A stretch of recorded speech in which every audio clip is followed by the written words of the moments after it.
like a bold constellation. Place and time, yours and mine, connection beyond imagination. Now every ray of sunshine is smiling down on me. Every bend in the road is a paradise.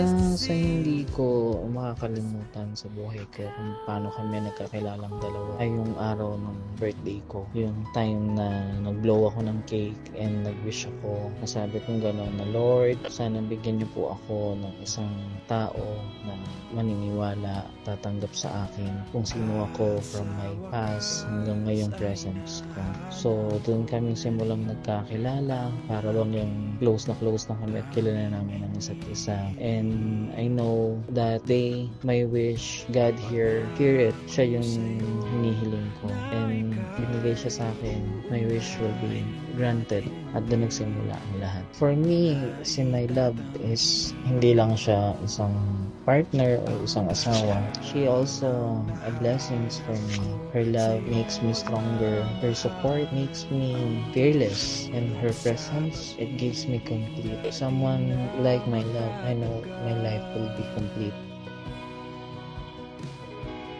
Si Gerson, para sa akin, siya yung taong nagmulat sa akin na magtiwala at magmahal niya. And para sa akin, si Gerson ang pahinga at lakas ko. Nagkakilala kami ni Gerson, true friends lang din. Na-meet ko siya on his birthday. Tapos, that time, broken-hearted ang lola niyo. Sobrang masaya siyang tao. Nag-jive kami agad. Niyaya ko siya kumanta. That time, birthday niya. Kasi yun, nagchika-chikahan kami. Inad niya ako sa FB.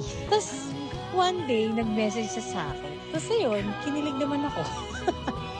Then, ayun, nagkakilala kami mabuti. And then, basta matagal din yung panliligaw niya sa akin. Umabot pa hanggang Europe bago naging kami. Nag-LDR kami ni Gerson 1 year and a half bago ako bumalik dito sa UAE.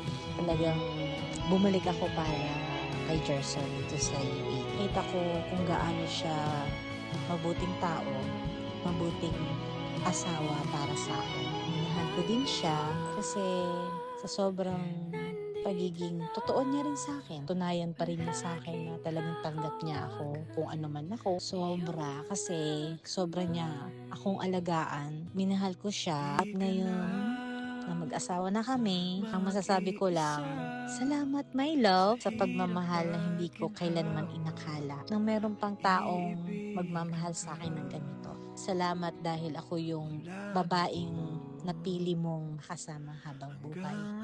Mahal na mahal ka namin ni baby. Sana lagi mo nga alagaan yung sarili mo at huwag nang matigas ang ulo. I love you so much, my love. Thank you for everything.